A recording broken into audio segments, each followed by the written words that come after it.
पूरे 12 द्वादश ज्योतिर्लिंग में ओंकारेश्वर ही ऐसा ज्योतिर्लिंग है जिसके दर्शन के पश्चात कोई महानदी का दर्शन होता है, जिसके तट को छूकर कोई महानदी बह रही है। आप काशी जाएंगे गंगा जी दूर हैं, आप उज्जैन जाएंगे क्षिप्रा जी दूर हैं, आप सोमनाथ जाएंगे समुद्र है, लेकिन ओंकारेश्वर ही ऐसा ज्योतिर्लिंग है जिसके दर्शन के पश्चात कोई महानदी का दर्शन होता है।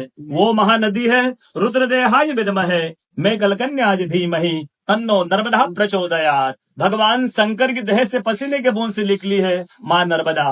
भारतवर्ष में जितनी नदियां हैं सब उत्तर दक्षिण दक्षिण उत्तर की ओर बहती है, लेकिन माँ नर्मदा उदय से अस्सी की ओर बहती है, पूरब से पश्चिम की ओर बहती है। भारतवर्ष में जितनी नदियां हैं उसमें नर्मदा ही नदी ऐसी है जिनके जितने कंकर हैं सब शंकर है।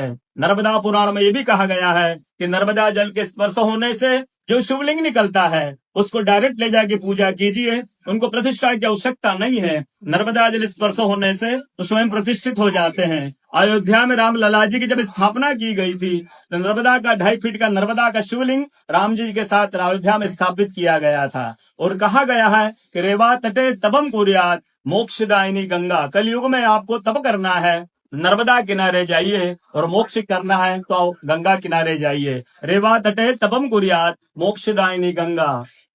तो नर्मदा किनारे एक संत का तपस्या संत का अनुभव बताता हूँ जो वर्षों से नर्मदा किनारे रहे हैं। जब वो देखते हैं सुबह 3 से 4 बजे ब्रह्म मुहूर्त में एक कोई माई आती है, नर्मदा स्नान करके लौट जाती है। संतों को जिज्ञासा हुई कि मैं वर्षों से इस माँ को देख रहा हूँ, नर्मदा स्नान करके लौट जाती है। संत ने कहा कि कल मैं माँ से पूछूंगा, स्नान करके लौटेगी। वो माई सुबह 3 से 4 बजे ब्रह्म मुहूर्त में स्नान करके लौट रही थी। संत ने देखा माँ स्नान करके लौट रही है। संत दौड़ते गए, माँ को साष्टांग दंडवत प्रणाम करके पूछा, है माँ मैं वर्षों से आपको देख रहा हूँ, अब नर्मदा स्नान करके लौट जाती है, माँ अपना परिचय दीजिए। तो माँ अपना परिचय देती है, मैं गंगा हूँ, कलयुग में शुद्धिकरण के लिए नर्मदा स्नान करने के लिए आती हूँ। बोलो गंगा मैया की जय, नर्मदा मैया की जय, ओंकारेश्वर भगवान की जय, आज के कथा के आनंद की जय, भक्त और भगवान की जय।